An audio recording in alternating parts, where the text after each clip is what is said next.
जय हिंद दोस्तों, कैसे हैं आप सब। आज हम दक्षिण भारत के सबसे लोकप्रिय स्थान, सबसे शानदार स्थान की बात करने जा रहे हैं, जिसका नाम है केरला। दोस्तों, केरला जाने का मन तो काफ़ी लोगों का होता है, लेकिन शायद वहाँ की प्लानिंग करना थोड़ा सा कठिन होता है, क्योंकि केरला एक कोई जगह नहीं बल्कि एक पूरा राज्य है और उस पूरे राज्य में घूमने के लिए आपको कुछ ना कुछ नई नई जगह देखने को मिलेगी। और दोस्तों, केरला जाने का प्लान तो सबका बनता है, लेकिन डे वाइज प्लानिंग कैसे की जाए, कितने दिन का ट्रिप बनाना चाहिए, कहाँ पहुँचना चाहिए, कहाँ होटल लेना चाहिए, ये सारी चीजें मस्तिष्क में सबसे पहले आती है। तो दोस्तों, आपको टेंशन लेने की आवश्यकता नहीं है, क्योंकि जब तक यात्रा वक्त है तब तक आपको कोई भी योजना बनाने में कठिनाई नहीं होगी। दोस्तों, आज की वीडियो में मैं आप लोगों को बताने वाला हूं कि केरला आप कैसे पहुंचेंगे। केरला में आपको प्रॉपर मैप के जरिए मैं आपको समझाऊंगा कि आपको डे वाइज प्लानिंग कैसे करनी है, कौन कौन से लोकेशन पे विजिट करना है, क्या क्या एक्टिविटीज और कौन कौन से स्थान पे घूमना है। केरला में आपको होटल के क्या क्या कॉस्ट पड़ेंगे, आपका ट्रांसपोर्टेशन क्या होगा, और साथ ही साथ आप अंत में ये भी जानेंगे कि केरला पूरे घूमने के लिए एक व्यक्ति का कुल खर्चा कितना लग जाएगा।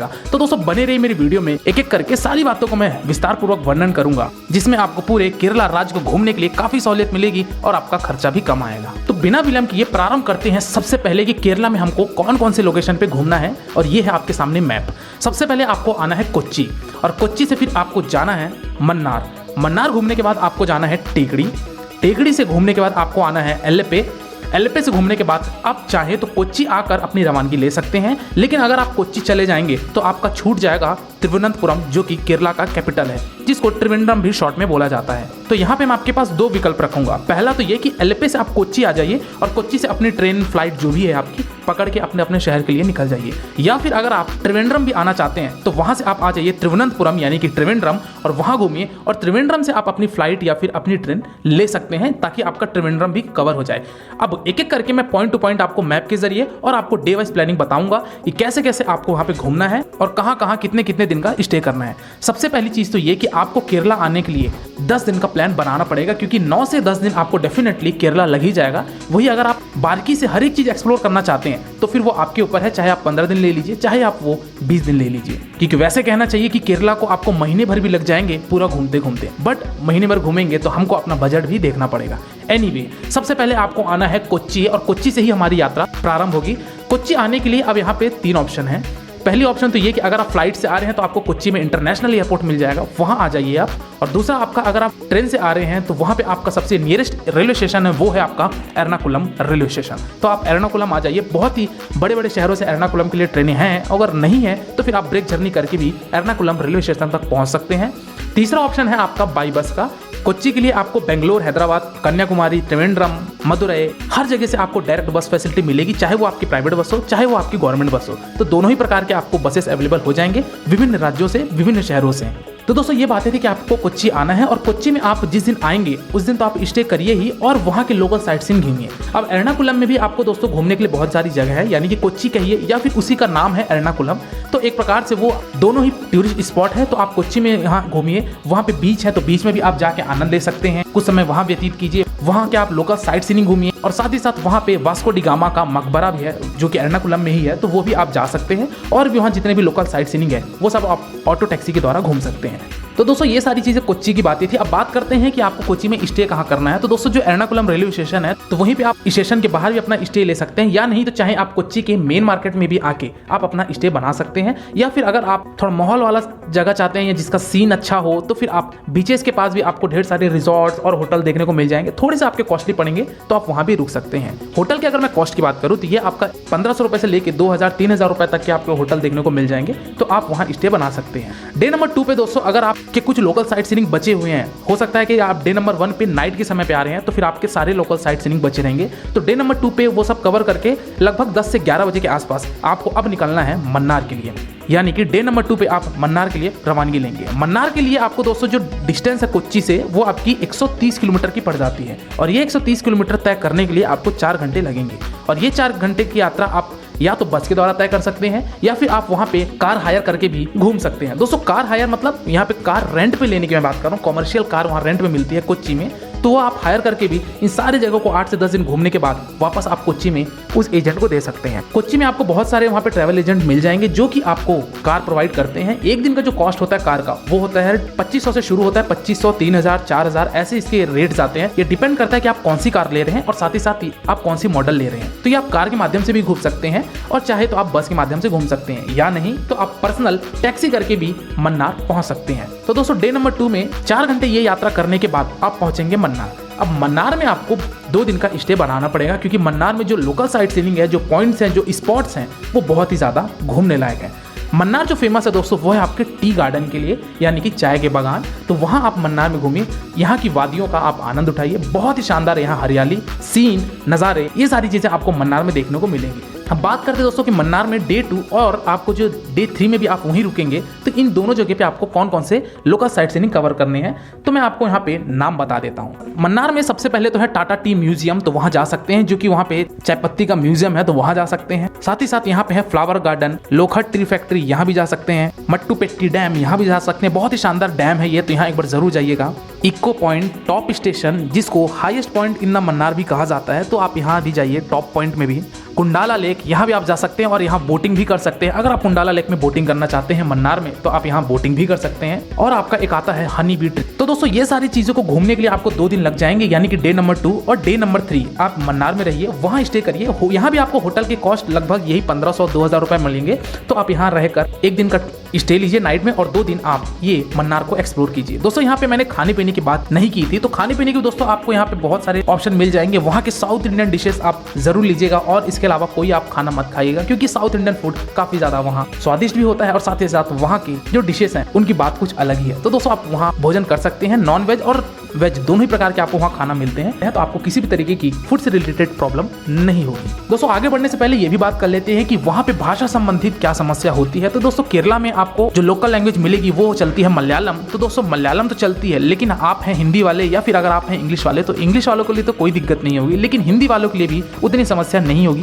क्योंकि जितने भी वहाँ पे टूरिस्ट साइट्स हैं, टूरिस्ट स्पॉट्स हैं, तो वहाँ के लोगों को हिंदी आती है। आपको किसी भी तरीके की समस्या नहीं होगी। थोड़ी बहुत समस्या तो उतनी होती है, चाहे आप किसी भी राज्य में चले जाइए दक्षिण भारत के। तो दोस्तों मन्नार घूमने के बाद डे नंबर 3 में शाम के समय अगर आप घूम लेते हैं, तो शाम के समय आप रवानगी ले लीजिए। अगला स्थान, अगला शहर जो कि है आपका टेकड़ी। दोस्तों टेकड़ी जाने के लिए आपको जो डिस्टेंस पड़ेगी मन्नार से, वो आपकी लगभग 100 किलोमीटर के आसपास पड़ जाएगी और ये 100 किलोमीटर दूरी तय करने के लिए आपको हार्डली 2.5 से 3 घंटा लगेंगे और आप टेकड़ी पहुंच जाएंगे। अब बात करते हैं कि टेकड़ी में क्या फेमस है और हमको यहाँ पे कितने दिन का ट्रिप बनाना चाहिए। दोस्तों टेकड़ी में अगर आप डे नंबर 3 पे रुक जाते हैं, तो यहाँ भी आप 2 दिन का स्टे बनाइए, क्योंकि ज़्यादा हेक्टिक शेड्यूल भी मत करिए और साथ ही साथ आप घूमने जो जिस भी स्पॉट पे जाएं, तो वहाँ आपको ज़्यादा से ज़्यादा समय व्यतीत करने को मिले। दोस्तों टेकड़ी फेमस है आपके वहाँ पे वाइल्ड लाइफ सेंचुरी के लिए, जिसका नाम है पेरियार वाइल्ड लाइफ सेंचुरी। यहाँ पे दोस्तों आप एलिफेंट राइडिंग कर सकते हैं, बम्बू राफ्टिंग कर सकते हैं, बोट राइडिंग कर सकते हैं। ये सारी चीज़ें यहाँ वाइल्ड लाइफ सेंचुरी में देखने को मिलेगी, यानी कि टेकड़ी में आप ये सारी चीज़ें कर सकते हैं। दोस्तों वाइल्ड लाइफ सेंचुरी इतना बड़ा है कि आपको 1 दिन तो वहाँ ही देना पड़ेगा, क्योंकि बहुत ही शानदार यहाँ के दृश्य, यहाँ का प्राकृतिक सौंदर्य इतना अच्छा है कि शायद आपको वहाँ से जाने का मन भी नहीं करेगा। तो दोस्तों टेकड़ी में भी आप 2 दिन का स्टे बनाइए, यानी कि डे नंबर 3 की रात के समय आप टेकड़ी आ जाएंगे, तो वहाँ होटल लीजिए। होटल के भी आपको सेम कॉस्ट यहाँ पड़ेंगे, होटल लीजिए, वहाँ आप डिनर कीजिए और डे नंबर 4 और डे नंबर 5 ये 2 दिन आप टेकड़ी में घूमिए। जैसा कि मैंने बताया क्या क्या चीज़ें आपको घूमनी है, तो टेकड़ी में घूमने के बाद डे नंबर 5 में दोपहर के समय, यानी कि जब भी आपका ट्रिप कंप्लीट हो जाए, तो शाम के समय आप वहाँ से फिर से बस लीजिए वहाँ के बस स्टैंड से, या फिर टैक्सी हायर कर लीजिए। वहाँ से आपको आना है अपने चौथे स्थान की तरफ, जिसका नाम है एल्लेपे। अब यहाँ पे बात करते हैं जो कि केरला का सबसे फेमस, सबसे लोकप्रिय स्थान है, वो है एल्लेपे, क्योंकि यहाँ पे जो आपको एक्टिविटीज करने को मिलेंगी वो बहुत ही शानदार मिलेगी। तो दोस्तों एल्लेपे में आपको सबसे पहले तो यहाँ मिलता है हाउस बोट का स्टे। जैसा कि कश्मीर में आप हाउस बोट में रुकते हैं, तो यहाँ पे आपको हाउस बोट का स्टे तो मिलता ही है, साथ ही साथ यहाँ पे आपको हाउस बोट क्रूज मिलता है। इसको अब बताता हूँ हाउस बोट क्रूज क्या होता है। यानी कि वहाँ पे जो बैक वाटर्स होते हैं, बैक वाटर्स मतलब ये होता है कि जो नदी होती है, तो उसके टेरिटरी से जो ये पानी को इकट्ठा किया जाता है, जो कि एक स्टेबल फॉर्म पे होती है, स्थिर अवस्था में होती है। तो यहाँ आप नाव के जरिए आप यहाँ पे बोट राइडिंग कर सकते हैं और साथ ही साथ हाउस बोट राइडिंग भी कर सकते हैं, जिसको हाउस बोट क्रूज बोला जाता है। हाउस बोट क्रूज दोस्तों यानी कि यहाँ पे आपको इस शिप के अंदर, इस जहाज के अंदर आपको वहाँ रहने की, खाने पीने की, बाथरूम की, हर चीज की फैसिलिटी रहेगी। और इस हाउस बोट में आप चलते रहेंगे इस बैक वाटर पे, यानी कि इस पानी पे चलते रहेंगे जहाज के माध्यम से, और आपको घर जैसा अनुभव प्रदान होगा। तो यहाँ से जब आप ये चीजें घूमेंगे और ये सारी चीजें देखेंगे तो आपको काफी ज्यादा शानदार अनुभव प्राप्त होगा। तो एलएपी दोस्तों इसी के लिए फेमस है, जो कि है हाउस बोट क्रूज, या फिर अगर आप चाहे तो एक हाउस बोट जो बैक वाटर के किनारे बने होते हैं वहां भी आप रुक सकते हैं, और साथ ही साथ आपका बैक वाटर टूरिज्म, ये सारी चीजें यहाँ एलएपी में घूमने के लिए है। और भी यहाँ पे एक दो स्पॉट्स हैं जो कि लोकल साइट सीइंग घूमने के लिए आप एलएपी में 2 दिन तो स्टे दीजिए ही दीजिए। तो दोस्तों ये बात कर रहे थे हम कि डे नंबर 5 में हमने टेकड़ी से हमने एलएपी आया था, और आपको डे नंबर 6, डे नंबर 7 ये 2 दिन आपको बिताना है एलएपी में।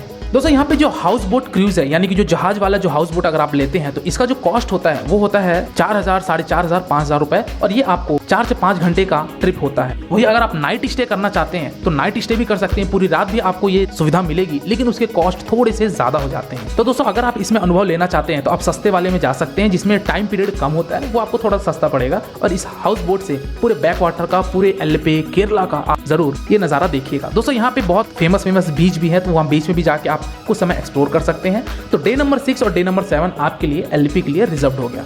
चलिए अब प्रस्थान करते हैं डे नंबर 7 में ही। आपको शाम के समय अब यहाँ पे 2 ऑप्शन मैंने जो बताया था शुरू में वो आप कर सकते हैं। या तो अगर आप एलएपी से अपनी ट्रिप खत्म करना चाहते हैं तो चले जाइए कोच्चि, और वही अगर आप गाड़ी हायर किए हैं, कोई कार लिए हैं, तो फिर डेफिनेटली आपको तो कोच्चि वापस जाना ही पड़ेगा कार लौटाने के लिए। या फिर अगर आप कार नहीं लिए हैं और अगर आप जाना चाहते हैं त्रिवेंद्रम, तो फिर आप त्रिवेंद्रम भी जा सकते हैं। एलएपी से जो अब त्रिवेंद्रम की जो दूरी है ये आपकी लगभग 150 किलोमीटर की पड़ जाती है, और मेरे हिसाब से तो मैं यही सजेशन दूंगा कि आप अभी वापस मत जाइए, आप त्रिवेंद्रम भी जरूर घूमिए, क्योंकि यहाँ पे सबसे भव्य मंदिर है जिसका नाम है पद्मनाभम स्वामी मंदिर। दोस्तों आप केरला आए हैं और अगर आप त्रिवेंद्रम नहीं गए, पद्मनाभम स्वामी जी के दर्शन नहीं किए, तो मेरे ख्याल से ये यात्रा आपकी थोड़ी सी अधूरी रह जाएगी। तो दोस्तों आप त्रिवेंद्रम जरूर जाइएगा। तो यहाँ पे भी दोस्तों आप घूमिए, यहाँ के पूवर बीच है तो यहाँ भी आप जाइए, यहाँ भी शानदार दृश्य आपको देखने को मिलेगा, और बहुत सारे यहाँ लोकल साइट सीइंग है, क्योंकि त्रिवेंद्रम है कैपिटल केरला की, तो आपको यहाँ पे काफी अच्छा और साथ ही साथ आपको बहुत सारे लोकल साइट सीइंग देखने को मिलेंगे।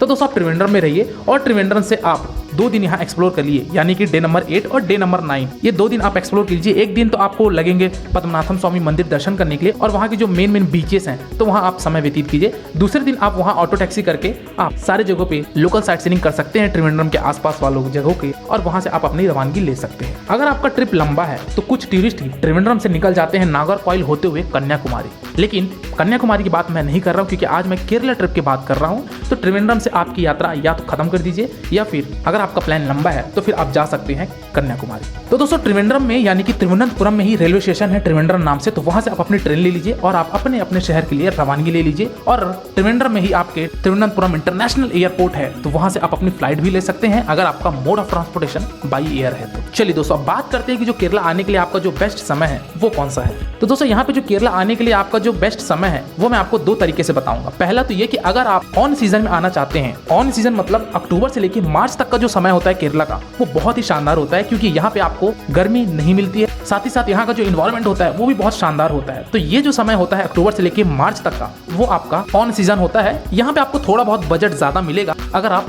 ऑन सीजन में आते हैं तो। वही अगर आप बात करूं ऑफ सीजन की, यानी कि आपका अप्रैल से लेकर सितंबर महीने तक का ये होता है आपका ऑफ सीजन। तो अगर आप मानसून में प्लान बना रहे हैं या फिर अगर आप समर में प्लान बना रहे हैं तो भी आप केरला जा सकते हैं, क्योंकि केरला 12 महीने घूमा जा सकता है। लेकिन यहाँ पे जो कॉस्ट आपकी आएगी वो आपकी थोड़ी सी कम आएगी, क्योंकि यहाँ पे आपको क्राउड नहीं मिलेगा और साथ ही साथ होटल के खर्चे, खाने पीने के खर्चे और ट्रांसपोर्टेशन के खर्चे थोड़े से कम होते हैं, इसलिए यहाँ पे आपको एंटायर कॉस्ट थोड़ा सा कम पड़ेगा। तो दोस्तों ये सारी बातें थी कि आपको केरला में कैसे प्लान करना है, डे वाइज कहाँ कहाँ घूमना है और हर एक स्थान पे क्या इंपॉर्टेंट है, क्या चीजें आपको देखने को मिलेगी, ये चीजें मैंने शायद विस्तार पूर्वक बता दिया। चलिए दोस्तों लास्ट बात करते हैं कि ये केरला का जो मैंने 9 से 10 दिन का आपको डे वाइज आइटनरी बताई, इसका एक व्यक्ति का कुल खर्चा कितना लग जाएगा। दोस्तों यहाँ पे एक व्यक्ति का खर्चा बता पाना थोड़ा सा कठिन है, क्योंकि यहाँ पे फ्लक्चुएट हो जाएगा। कहने का मतलब ये है कि अगर आप पूरा केरला घूमना चाहते हैं तो एटलीस्ट आप लोग 2 लोग तो रहिए, क्योंकि अगर आप सिंगल रहेंगे तो आपका खर्चा बहुत ज़्यादा आ जाएगा, क्योंकि यहाँ पे ट्रांसपोर्टेशन, होटल, खाने पीने और अगर आप कोई भी एक्टिविटीज़ करते हैं तो इन सब के खर्चा एक व्यक्ति को बहुत ज़्यादा भारी पड़ेगा।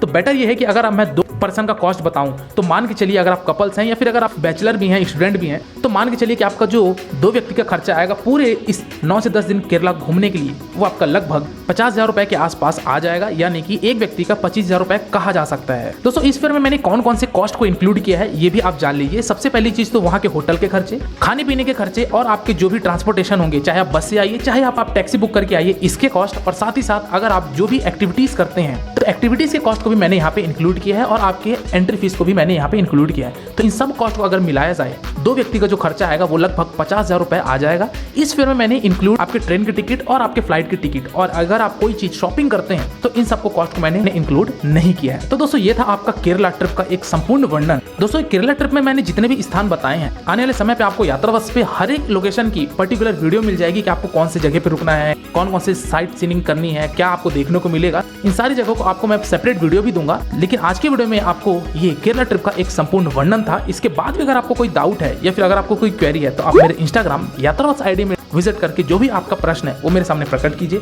डेफिनेटली आपको मेरे द्वारा या मेरे टीम के द्वारा आपको रिप्लाई मिलेगा, और आशा करता हूं कि ये वीडियो देखने के बाद आपको किसी और वीडियो देखने की आवश्यकता नहीं पड़ेगी। तो जुड़े रहिए मेरे साथ और मेरे चैनल यात्रावश को सब्सक्राइब करिए। आज की वीडियो में दोस्तों फिलहाल इतना ही, मिलते हैं फिर एक नई वीडियो में एक नई यात्रा के साथ। तब तक के लिए शुक्रिया। जय हिंद, आपकी यात्रा मंगलमय हो।